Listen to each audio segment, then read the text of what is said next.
Welcome to Bat and Switch. I'm Bat, and you're welcome to join me as I explore sex, kink, and power exchange from within the slash. This podcast contains graphic language and adult topics, so if you aren't an adult, please exit the cave now and never accept internet content, even mine, over the advice of medical or legal professionals. In the power exchange world, the term collar is rather like the word fuck in the general population. It can be used as a verb, a noun, even modified into an adjective.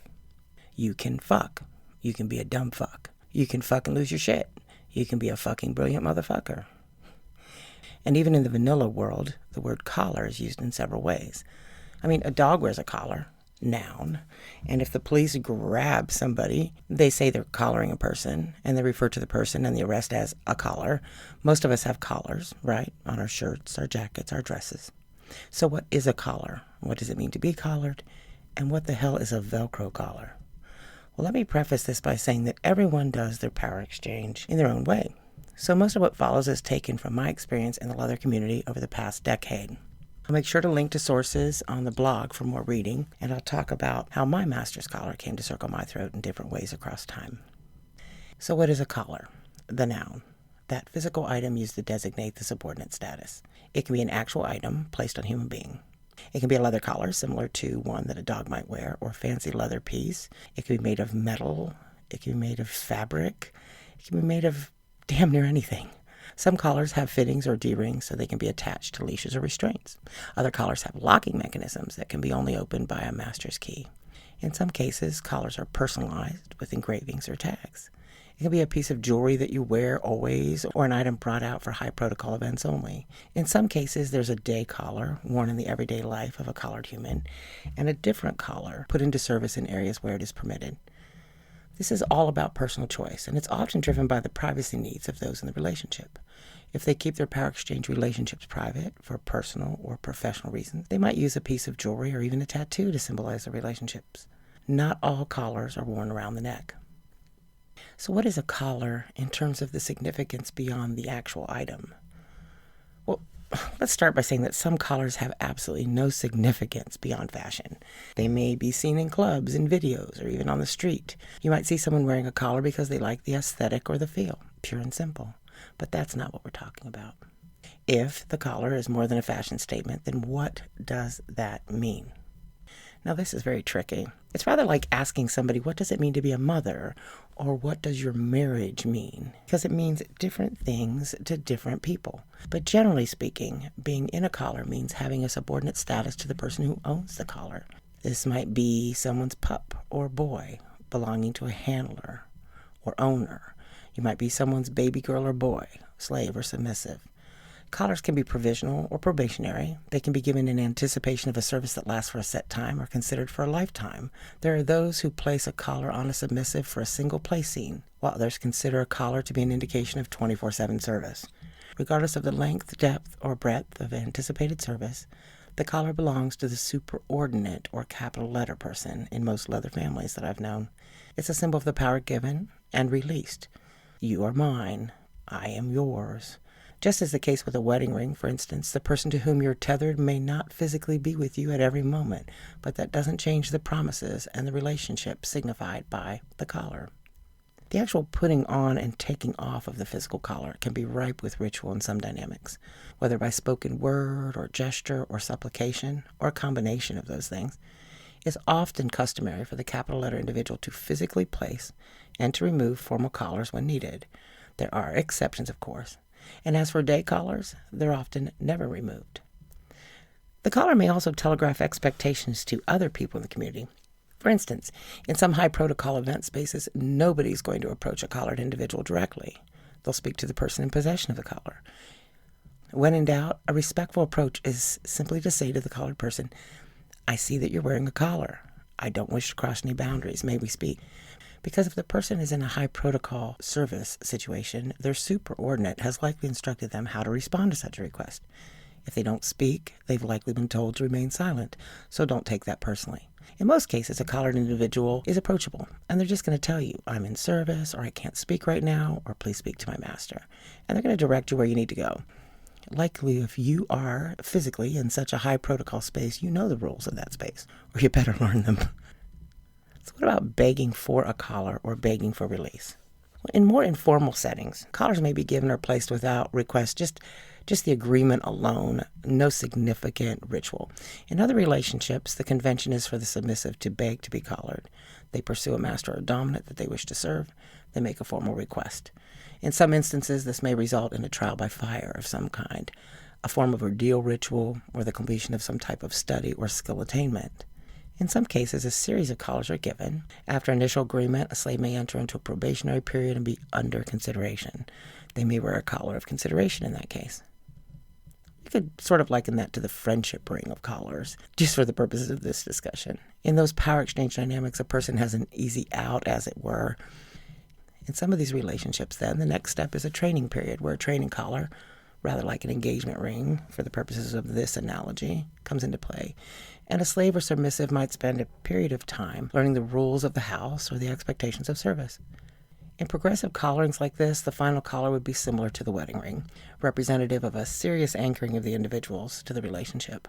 Some tribes consider this a lifetime commitment. Others revisit their power exchange at predetermined times, much in the way that some people who have been handfasted might do. And leaving a collar has its own rules, depending on the relationship dynamic.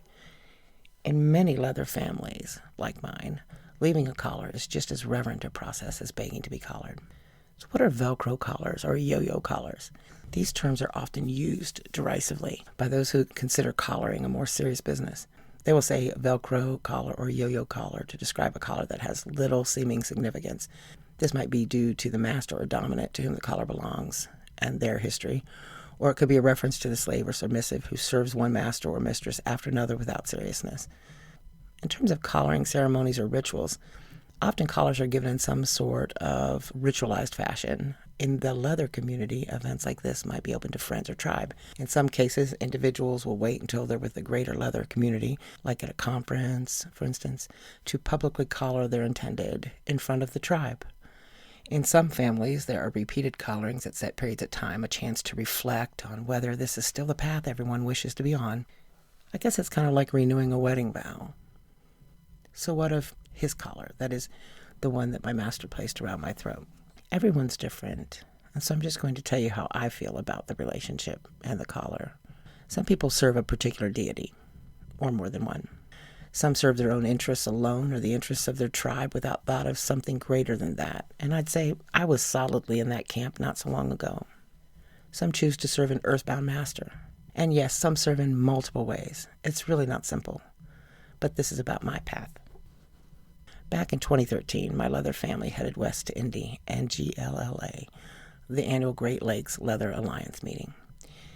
It was a special weekend with leather folk, and it's not something that's easily explained. I won't try to give it all voice, but it is important to be with like-minded people in a place where everyone can be themselves in all their quirkiness without worrying about what anyone else thinks.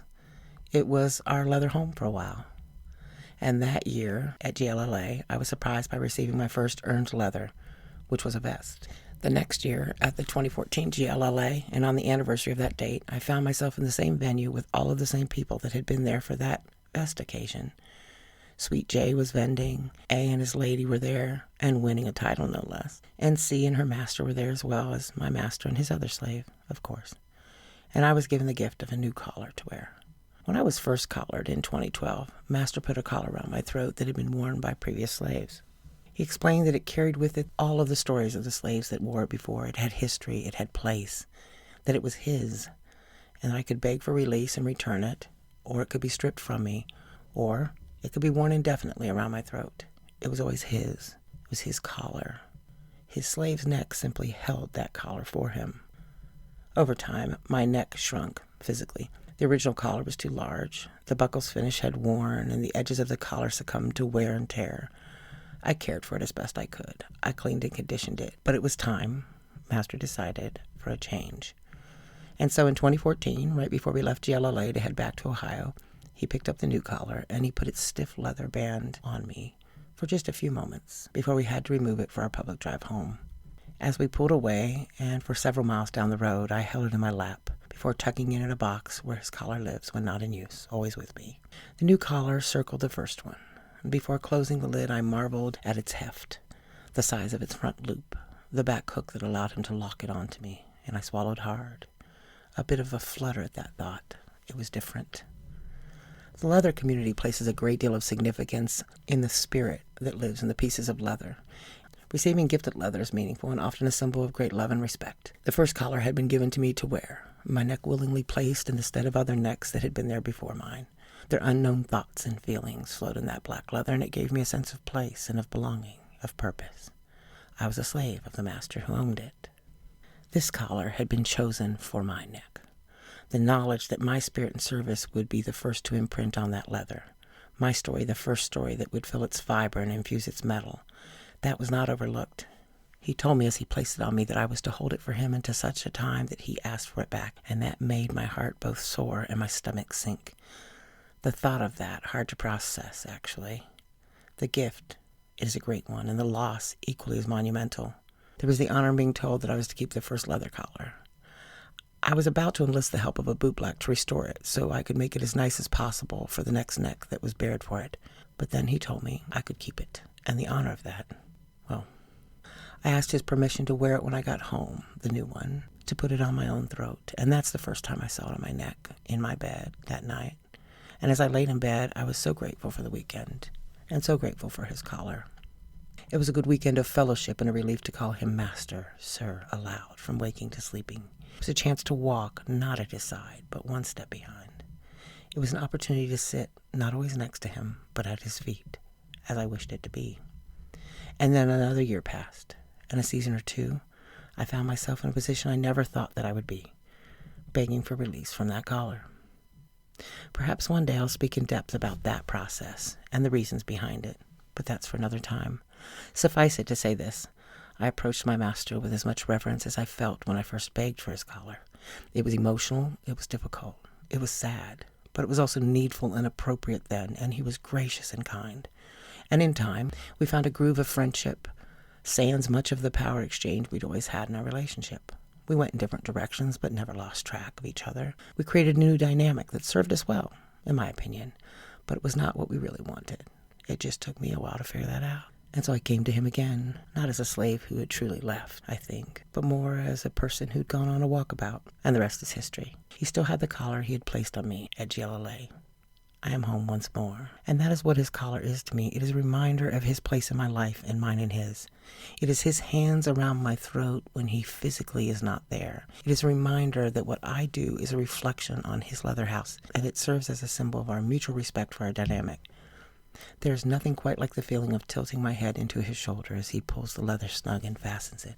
In these moments, I fall into him in a way that is indescribably delicious and sobering all at once. If you are considering collaring a human being or being collared, I encourage you to think about what that means to you. That's the most important thing. What is your intent? How will you use this tangible symbol? What rituals will you incorporate into the collaring? There's no right or wrong way to do this, regardless of what other people tell you. And if you're interested in the leather community and would like a historical and approachable exploration of leather rituals and community nuances, I recommend Steve Linnaeus' Life, Leather, and the Pursuit of Happiness. It is a wonderful collection of Steve's writing across the years, from community magazines and elsewhere. And as my mind is on my master and his collar, which I carry everywhere I go, so he can place it at a moment's notice, I'm going to link on the blog to a beautiful song by Michael W. Smith and Carrie Jo. It's called The One That Really Matters. It's written by a follower of Christ to be sung to his God. But in my heart, this is a song for my corporeal master, my bellum sung. It is before him that I fall, knees down to the ground. Thank you for joining me today. If you like what you hear, make sure you show me some love on social media and like and follow with Wild Abandon.